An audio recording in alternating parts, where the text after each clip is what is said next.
After launching the Kickstarter for Divinity Original Sin the board game, Larian not only reached their original goal within the first day, but has almost times that tenfold, with reaching over $1 million in backing. The campaign, which has 5 days to go, has already reached all stretch goals and will now gain new playable characters, quests, miniatures, bosses, and more. But it seems this isn't the end of the road for further content, as their latest update 11 shares that they are now working on what else they can add, as these further additions weren't factored in the original game plan. The board game will stay true to what fans love about Divinity, letting players adventure through either alone or play with up to 4 players. Each character will determine your traits and abilities with a story that follows the origins of that character. In an official statement for Elder Scrolls Legends, Bethesda shares news on further content for the card game. The official statement, which was shared in the subreddit, explained that there was supposed to be one more update for the end of this year, but has been put on hold as Bethesda has decided to put any new content development or releases on hold for the foreseeable future. The post also shared that this would not impact the future and development of the Gaia's Asia release version, since this operates separately. Further monthly reward cards and in-game events will still take place, however any further expansions or future content will not be under development. In order to thank players for their continual support, Bethesda has shared they are giving away the Tamriel collection, an assortment of new 3 attribute cards and more to all players for free upon their next login.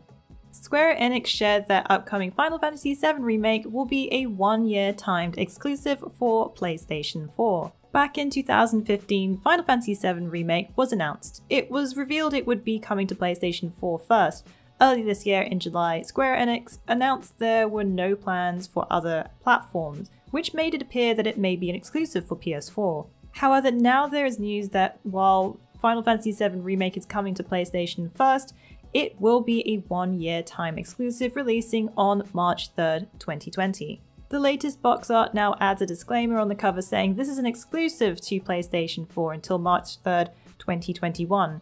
This is 1 year of exclusive access to PS before it will be made available on other platforms. There was also a brand new trailer release focusing on Cloud at the Game Awards, providing a little backstory. This week also came with a lot of news from the Game Awards 2019. This included Turk Games announcing a new Dungeons & Dragons Dark Alliance title. A cinematic trailer was released during the Game Awards 2019 for Dungeons & Dragons Dark Alliance, which will feature well-known characters from the author R.A. Salvatore.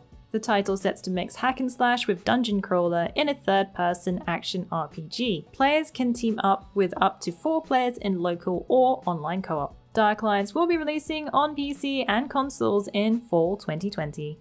Airship Syndicate announces story-driven League of Legends game called Ruined King at the Game Awards. Ruined King sets to be a turn-based RPG developed with Darksiders Genesis developer Airship Syndicate and published by Riot Forge. The single-player title will be releasing for PC and console. The trailer shows spirits seeping from Thresh's lantern, then travelling to Bilge Water, home to pirates. It seems to be quite a busy year ahead for Riot Forge, as they announced 2 games during TGA 2019 under League of Legends story, as well as previous announcements for Riot this year of the card game Legends of Runeterra, a fighting game and action game all in the works. An MMO action RPG, Magic Legends, was announced during TGA, which is set in the world of Magic the Gathering. Perfect World and Cryptic Studios, known for Neverwinter, are behind the latest title. Expect plenty of powerful creatures in combat as you battle as a planeswalker as you wield spells. Beta testing will take place sometime in 2020 and registration is now live on the official website. At the moment there isn't much info on the website, but more news will be revealed in January 2020 according to Wizards of the Coast.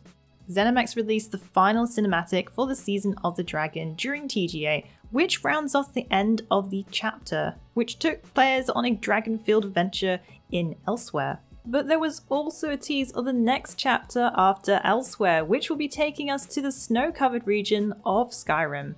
At the end of the trailer we saw a quick clip of the figure looking over the mountains of Skyrim and the phrase "explore the dark heart of Skyrim." ZeniMax have shared they will be revealing more about the next big adventure during their live stream taking place on January 6th. The action title by From Software, Sekiro Shadows Die Twice, snaps up the Game of the Year award at TGA. The From Software team were there to pick up the award in person. The developer has been having a great year, as they also gained the gold prize at this year's PlayStation Awards as well. In August this year, Sekiro surpassed 3.8 million copies sold, which is no small feat. From Software's next project is the elusive Elden Ring, which was nowhere to be seen at this year's Game Awards, much to our disappointment, but good things come to those who wait. In the meantime, you can visit our Elden Ring wiki for all the latest. If you want to know what we thought of Sekiro, be sure to check out our Sekiro review. Amazon Game Studios announced the release window for upcoming New World at TGA 2019, which will be in May 2020. The title is set in a fictional world of the 17th century and will be released on PC. The game is all about Age of Exploration, adding survival elements as players attempt to colonize H&M, a mysterious island. This MMO will have massive battles where up to 100 players can join, taking combat to the field, join companies, build strongholds, or go it alone in solo. Those who pre-order will gain access to the closed beta, which will be available in April 2020. New World will release in May of next year and is available for pre-purchase now on Steam for $39.99. Well, that's it for the week in the wikis. Please join us again next week for yet another great week of gaming. Remember to check out our VIP program for some exclusive supporter benefits.